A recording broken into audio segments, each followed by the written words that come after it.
우리가 좋은 책을 내가 하나도 모르는 내용이 가득 차 있는 걸 좋은 책이라고 할 것 같잖아요. 사실은 안 그래요. 70% 정도는 이미 알고 있고 30% 정도 내가 몰랐던 얘기 들어있는 책을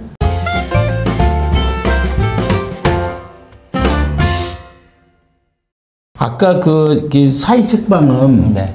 그래도 지금 사이 책방이 그래도 책이 판매가 되니까 매출이 일어나겠죠, 그죠? 그렇죠. 그리고 가서 강의도 하고 이렇게 하니까. 근데 이게 아까 얘기했지만 취미로 시작한 일이라면서요. 네. 근데 이제 취미로 시작한 일을 돈을 번다. 그거 되게 이상적이긴 하지만 그렇게 쉽진 않은데. 맞습니다. 또 지금 이제 보시는 분들 중에 나도 이런 게 취미인데 요즘 또 시대가 덕후의 시대 아니에요, 그죠? 그럼 내가 갖고 있는 취미를 돈으로 만들거나 사업으로 만든다. 그럼 뭐가 가장 중요할까요?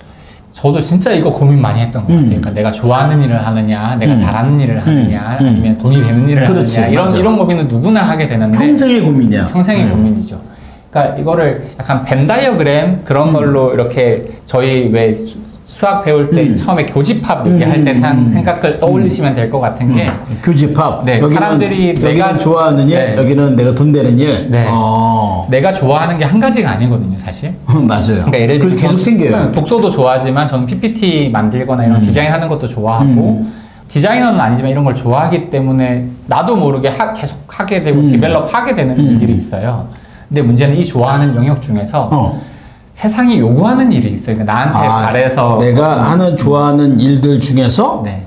시장성이 있는 일들이 시장성이 있는 거지. 일이 있죠. 그러면 그 부분은 그러니까 직업으로 선택하거나 사업적으로 접근해야 되는 일은 일단 그 시장에서 원하는 일, 특히 시장의 크기가 큰 부분을 위주로 생각하시는 게 맞는 것 같아요. 말하자면 즉시 돈으로 바꿀 수 있는 일. 네. 그러니까 예를 들면 저는 책방은 제가 시장 조사를 했을 때 내가 본업을 할 수 없는 비즈니스라고 판단을 내렸어요. 시작하기 전부터. 이거는 취미로 시작하는 게 가장 안전하다.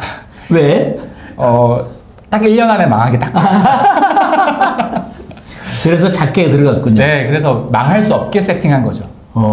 네, 사무실 안에 책장 하나 놓는 게 큰 리스크는 아니잖아요. 그치, 뭐. 그 책장 2개 놓고 그 책장 2호점까지 한두 개 때문에 뭐 네. 사업이 망할 이유도 없고. 네네. 그리고 이제 그걸 통해서 오히려 다양한 네트워크가 일어나고 제가. 근데 그래도 이제 책을 갖다 놨으니까 팔아야 되잖아요. 네. 그러면 사람들이 많이 와야 되고. 그러니까 뭐 마케팅까지는 아니지만 그래도 네. 뭔가 액션이 좀 필요하지 않을까? 그래서 그렇게 생각하시면 될 것 같아요. 만약에 사기책방 이거 보고 또 하시고 싶은 분들도 있을 거예요. 그래, 맞아요. 네. 책을 팔아서 수익을 낸다고 생각하시기보다는 책방이라는 걸 통해서 나의 아이덴티티를 누군가한테 정립해서 보여준다라고 생각하시면 더 좋을 것 같아요. 예를 들어서 나는 이런 책을 좋아해요. 예를 들면 저는 마쓰다 무네아키라고 일본 시타야 서점 대표님이 계세요. 네.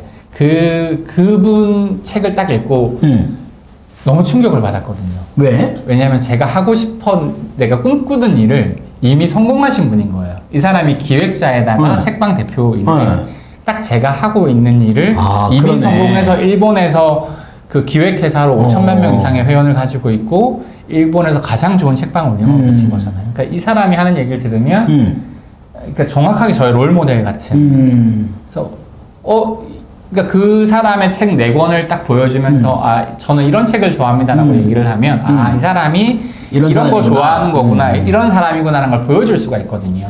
그래서 맞아. 책을 통해서 자기의 아이덴티티를 사업적으로 표현하는 방식으로 생각하셨으면 좋을 것 같아요. 좋아요. 하면서 어려웠던 상황들은 어떤 상황들이었어요?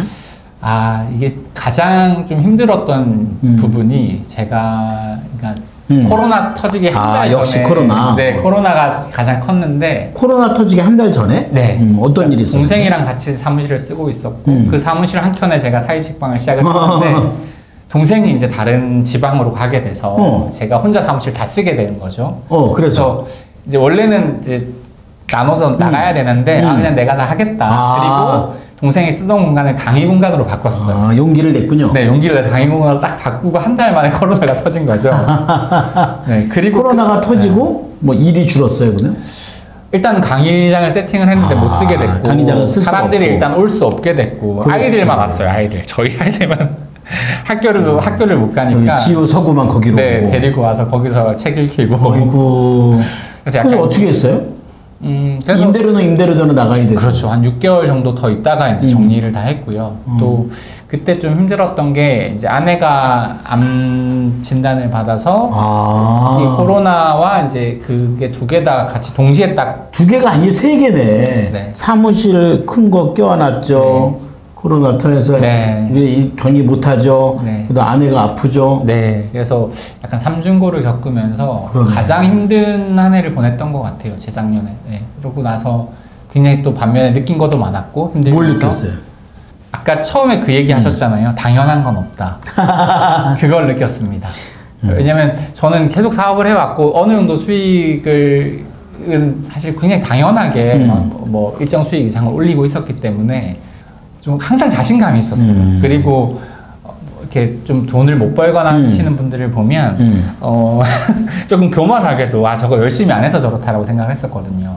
근데 제가 어떤 그런 피치 못할 상황을 겪고 나서 보니까 다 아는데도 할 수 없는 상황이 있더라고요. 예를 들어? 그러니까 아이들도 봐요. 제가 케어해야 되고 시간이 어쩔 수 없는 네, 거죠. 정말 어쩔 수 없는 상황이 있다라는 걸 알게 됐어요. 그래서 진짜 겸손해야 된다라는 걸 좀 많이 배웠던 시기였던 것 그랬군요. 같습니다. 지금 엄마는 괜찮고? 네. 와이프도 그래요. 건강하게 다행이네. 회복했고 저도 이제 다시 사업적으로 회복을 해서 지금은 잘 열심히 잘하고 있습니다. 혹시 나도 이 사이 책방을 좀 열고 싶다. 아무나 열 수 있어요? 책을 좋아하시는 분이라면 책을 좋아해야지. 네네. 책 싫어하시는 분은 제발 문의하지 말아주시기 바라고. 책을 싫어하면 네.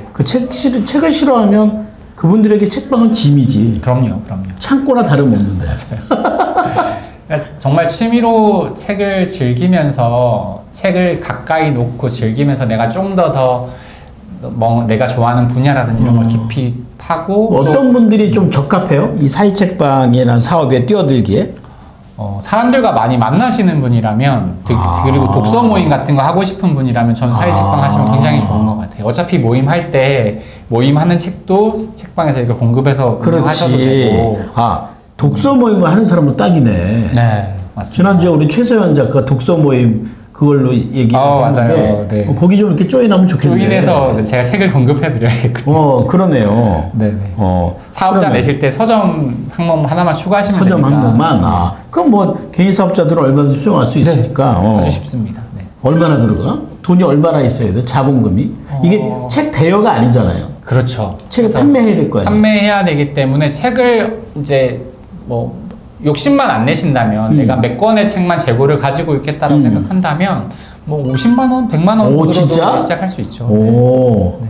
혹시 50만 원, 100만 원 내서 책방 하나 여실 분들 여기 연락하시면 되는데. 네, 좋습니다. 네. 자기만의 책방을 만든다. 이 뭐 이렇게 막 임대하고 크게 하는 거 말고 지금처럼 아주 적정하게 필요한 공간만큼 인생에 있어서 나만의 책방을 만든다는 건 어떤 가치가 있을까?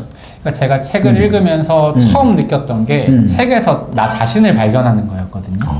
책을 읽으면서 책에서 내가 읽어지는 책을 나는 재밌는 책이라고 생각하는구나.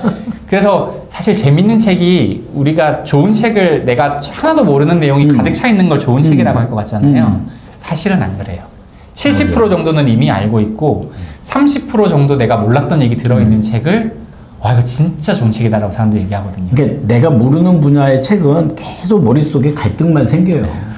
나 지금까지 뭐하고 살았나? 나 이것도 모르고 살았나? 근데 아는 얘기가 딱 나오면 그치? 나는 잘 살았어. 이렇게 생각하는 것 같은데. 그러니까 70%의 얘기를 맞아 공감하다가 모르는 얘기 30% 딱 나올 때 이런 얘기가 있었단 말이야. 이거야, 캐치. 맺게 되는 거죠. 그 순간에. 그래서 욕심을 내려놓고 내가 좋아하는 분야, 내가 좀 필요한 분야부터 읽기 시작하면 정말 독서가 빠른 시간 내에 될 수 있어요. 맞아요. 그런 게 독서의 묘미가 되지 않나. 또 제가 듣고 보니까 그 1인 기업 하시는 분이 이제 자기만의 콘텐츠나 이제 브랜드가 있잖아요. 네. 그럼 그 분야에 대한 책을 좀 사이 책방으로 만들어도 괜찮을 것 같아요. 그럼요. 자기 사업에 관련된 책들, 이 사업과 가장 밀접한, 그러니까 지금 내가 내 책을 내는 게 가장 좋겠지만 그 책을 아직 본인 책이 나왔더라도 그 책과 관련된 더 유명한 책이라든지 좋은 책들을 같이 묶어서 소개를 하면 자연스럽게 그 책에서 내 컨텐츠를 묻어서 이제 전달할 수 있으니까. 그리고 이제 고객 입장에 봤을 때도 이 사람이 어떤 분야에 관심과 어떤 분야에 컨텐츠가 있구나를 인지할 수 있지 않을까. 약간 랜드마크 같은 효과가 그러네, 맞아요. 그러니까 왜냐면 지금 있는 그 많은 사회 책방 분들이 같은 책을 내라는 건 아니잖아요. 다 다르죠. 다 다르죠. 네네네. 그러니까 본인 강의하시는 분들은 이제 본인 강의에 맞는 책들 위주로. 그럼 이제 책이 팔기도 하지만 자기도 보고. 그럼요. 보고 꽂아놓고 네. 자기 보고. 그러니까 본인이 볼 책을 사시는 분들도 굉장히 많아요. 그렇겠네. 네, 이게 도매가로 사실 수 있으니까. 그렇지. 그러니까 자기한테 자기가 사주는 거죠.